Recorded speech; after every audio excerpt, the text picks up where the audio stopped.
Friends, today we will discuss about stress और strain. तो stress क्या होता है और स्ट्रेन क्या होता है, इसे डिस्कस करेंगे। बहुत इंपॉर्टेंट टॉपिक है। आप इस टॉपिक के बारे में मोम में भी पढ़ते हैं, सोम में भी पढ़ते हैं। हालांकि बेसिकली मोम और सोम सेम ही होता है। तो स्टार्ट करते हैं। सबसे पहला टॉपिक आपका है स्ट्रेस। स्ट्रेस क्या होता है बेसिकली? स्ट्रेस एक रजिस्टिंग फोर्स होता है। एक रजिस्टिंग फोर्स होता है। सपोज दैट ये आपका कोई ऑब्जेक्ट है, ये आपका कोई ऑब्जेक्ट है। इस ऑब्जेक्ट के ऊपर आपने प्रेशर अप्लाई किया या फोर्स अप्लाई किया, फोर्स, ठीक है, फोर्स। इस फोर्स को जब आप इस बॉडी के ऊपर अप्लाई कर रहे हो और ये बॉडी उस फोर्स के अगेंस्ट एक फोर्स लगा रही है, इसे ही हम स्ट्रेस कहेंगे। इसे ही हम क्या कहेंगे? स्ट्रेस कहेंगे। स्ट्रेस कुछ नहीं होता है, स्ट्रेस एक रजिस्टिंग फोर्स होता है जो कि आपके अप्लाई किए गए फोर्स के अगेंस्ट लगता है। स्ट्रेस क्या होता है? एक रजिस्टिंग फोर्स होता है, रजिस्टिंग फोर्स, ठीक है। ये आपका स्ट्रेस हो गया। अब आप जानते हैं कि जो आपका फोर्स होता है वो आपने दो फोर्स पढ़ा होगा, एक कंप्रेसिव फोर्स और एक टेंसाइल फोर्स। आपने दो फोर्स पढ़े हैं। What is compressive force? जब फोर्स इस तरह से लगता है, जब फोर्स इस तरह से लगता है और आपकी बॉडी कंप्रेस कर जाए। कंप्रेस समझ रहे हो? जैसे आपका फोर्स यहाँ लगा और अब बॉडी इस तरह से हो गई, कुछ कंप्रेस हो गई। कहने का मतलब बेसिकली ये है। तो ये कंप्रेसिव फोर्स के कारण हुआ। यानी कि कंप्रेसिव फोर्स को आप समझ सकते हो बेसिकली कि आपने पुश किया, आपने पुश किया।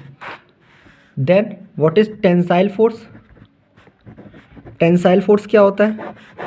टेंसाइल फोर्स होता है basically when you are pulling.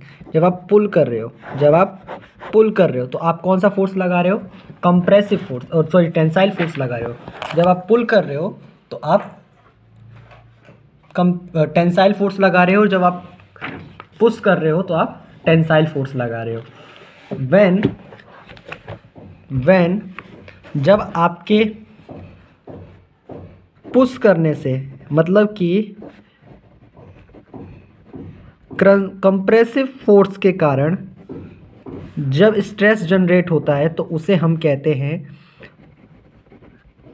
Compressive stress. आप ना समझ आए आपको कोई टॉपिक तो आप मुझे कमेंट में मैसेज कर दीजिएगा। आप बार बार वीडियो देखेंगे तो आपको समझ आ जाएगा। और पुल क्या होता है? पुल मैंने आपको बताया टेंसाइल स्ट्रेस, टेंसाइल फोर्स यानी फोर्स।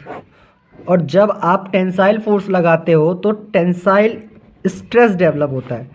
टेंसाइल स्ट्रेस डेवलप होता है। एक बार ऊपर से डायग्राम देखिए, फिर से एक बार डायग्राम देखिए। यहाँ पर आपने देखा कि यहाँ पर आपका कंप्रेसिव फोर्स लगा है। यहाँ पर आपका कौन सा फोर्स लगा है? कंप्रेसिव फोर्स लगा है। जब आपका यहाँ कंप्रेसिव फोर्स लगा है तो आपका जो बॉडी है वो दब रहा है, वो पुश हो रहा है, वो दब रहा है, ठीक है। लेकिन जब टेंसाइल फोर्स लगा तो आपका बॉडी खींच रहा है, क्योंकि हम उसे पुल कर रहे हैं। तो कंप्रेसिव फोर्स जब लगता है तो कंप्रेसिव स्ट्रेस डेवलप होता है, और टेंसाइल फोर्स लगता है तो टेंसाइल स्ट्रेस डेवलप होता है, ठीक है। अगर आपका एग्जाम में क्वेश्चन आ जाए व्हाट इज स्ट्रेस, तो स्ट्रेस के लिए आप क्या लिखेंगे? Stress is resisting force.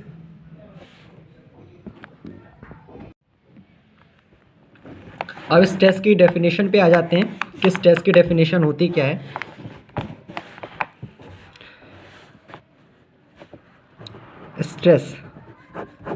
Stress की डेफिनेशन क्या है? आपको अलग अलग बुक में शायद अलग अलग लैंग्वेज में मिल जाए, लेकिन उसका जो बेस, जो उसका मर्म है, जो उसका जो रियल मीनिंग है वो यही है कि stress is the resisting force per unit area, ठीक है, पर यूनिट एरिया, ठीक है। स्ट्रेस का फॉर्मूला क्या होता है? स्ट्रेस का फॉर्मूला होता है लोड अपॉन में एरिया, यानी P अपॉन A, ठीक है। लोड की यूनिट क्या होती है? न्यूटन, और एरिया mm स्क्वायर। तो क्या हो गया इसका ऐसा unit? Newton mm square. Exam में कई बार पूछ लेता है डिफाइन स्ट्रेस, कई बार 2 नंबर में पूछता है, तो आप इतना लिख देंगे तो आपका 2 नंबर का ये क्वेश्चन तैयार हो जाएगा, इसमें कोई डाउट नहीं होना चाहिए। देन क्वेश्चन आता है व्हाट इज स्ट्रेन। स्ट्रेन क्या है? बिना स्ट्रेस और स्ट्रेन समझे आप मैकेनिक्स ऑफ मटेरियल या जैसे आप स्ट्रेंथ ऑफ मटेरियल कहते हैं वो आप नहीं समझ पाएंगे। स्ट्रेन क्या होता है? स्ट्रेन बेसिकली रेशो होता है। किसका रेशो होता है? रेशो होता है strain is the ratio of change in dimension of the body to the original dimension of the body। क्या आप समझ पा रहे हैं? नहीं समझ पा रहे। मान लीजिए ये बॉडी है, ठीक है, ये बॉडी है। इस बॉडी में आपने फोर्स लगाया, ठीक है, आपने फोर्स लगाया, ये बॉडी है आपकी और आपने इसमें फोर्स लगाया। आपका फोर्स क्या है?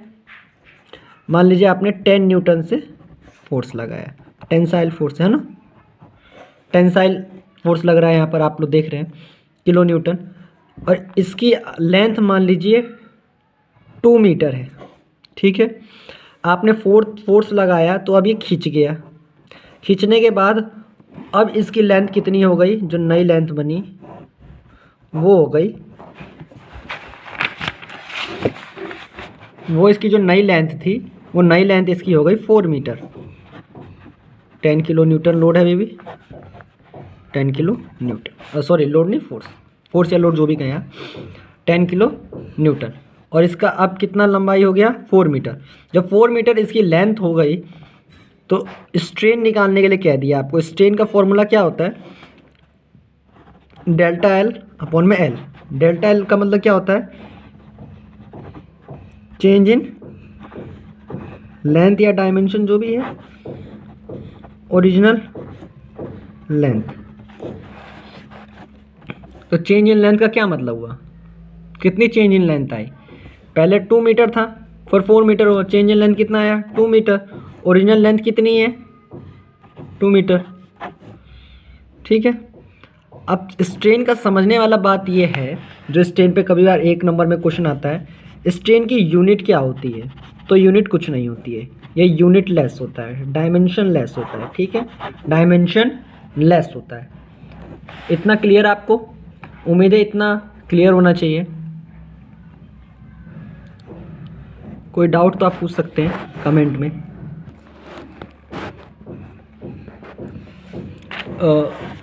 एक रह गया शियर स्ट्रेस। शियर स्ट्रेस बताना रह गया था, तो शियर स्ट्रेस बता देते हैं। शियर स्ट्रेस बेसिकली क्या होता है? देखिए,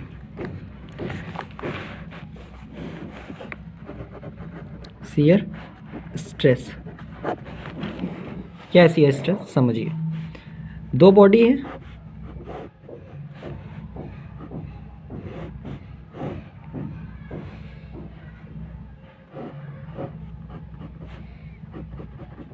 ठीक है, ये बॉडी है, ठीक है, ये बॉडी है, समझिए। एक फोर्स यहाँ लगा, एक फोर्स यहाँ लगा, ठीक है। जब हम इन दोनों को खींचेंगे, एक इसे और इसे जब हम लोग खींचेंगे, तो यहाँ पे कुछ फोर्स यहाँ पर कुछ होगा, ठीक है, यहाँ पर स्ट्रेस डेवलप होगा और ये दोनों अलग हो जाएंगे। ये एक बॉडी हो जाएगा, ये एक बॉडी, अलग अलग बॉडी हो जाएगा, है ना। तो यहाँ पर जो स्ट्रेस डेवलप होगा टेंजेंशियली, तो टेंजेंशियली होगा, उसे हम क्या कहेंगे, शियर स्ट्रेस। थोड़ी राइटिंग ख़राब हो सकती है बट आपको समझ अच्छा आएगा अगर आप ट्राई करेंगे तो, ठीक है। तो शियर स्ट्रेस हो सकता है, ठीक है। अब आते हैं सबसे इम्पॉर्टेंट टॉपिक्स पर जो कि एग्ज़ाम में आता ही है और वो फिक्स ही होता है कि जो आना ही है, और उसे हम कहते हैं हुक्स लॉ। मोस्ट इम्पॉर्टेंट कर लीजिए इसे, Hooke's law. What is Hooke's law? Hooke's law बहुत इम्पॉर्टेंट है। हुक्स लॉ क्या होता है? हुक्स लॉ कहता है कि stress is directly proportional to strain up to proportional limit. What is mean of this sentence? इस सेंटेंस का मीन है कि जो आपका स्ट्रेस है वो स्ट्रेन के प्रोपोर्शनल है, मतलब जैसे जैसे स्ट्रेस बढ़ेगा वैसे वैसे स्ट्रेन भी बढ़ेगा। कहने का मतलब ये है, कोई बॉडी है, सपोज दैट ये बॉडी है, इसके ऊपर आपने लोड लगाया P, ठीक है। तो जब ये अब इसके ऊपर स्ट्रेस जनरेट हो रहा है, जैसे जैसे इसके ऊपर स्ट्रेस जनरेट होगा वैसे वैसे इसके अंदर स्ट्रेन भी जनरेट होगा। कहाँ तक जनरेट होगा? प्रोपोर्शनल लिमिट तक। एक क्वेश्चन आता है कि प्रोपोर्शनल लिमिट क्या है, what is proportional limit? Proportional limit वो लिमिट है, proportional limit is the limit which limit stress and strain, stress is directly proportional to strain, which proportional limit क्या होती है? जहाँ तक हुक्स लॉ ओबे होता है, हुक्स लॉ ओबे होता है। और हुक्स लॉ क्या है? Stress is directly proportional to strain, ठीक है। अब यहाँ पर एक और चीज़ समझने वाली है, वो समझने वाली ये है, जो स्ट्रेस होता है वो स्ट्रेस क्या होता है? Stress is equal to constant into strain, constant into strain. What is stress? Stress is equal to constant into strain. अगर हम स्ट्रेन को इधर ले आए तो स्ट्रेस अपॉन में strain is equal to constant, ठीक है। और यही कांस्टेंट क्या है? Anybody can guess? इस कांस्टेंट को हम कहते हैं इलास्टिसिटी। क्या कहते हैं? Elasticity,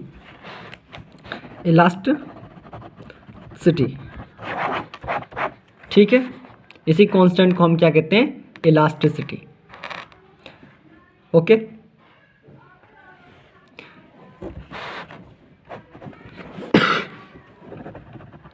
young modulus of elasticity, ठीक है।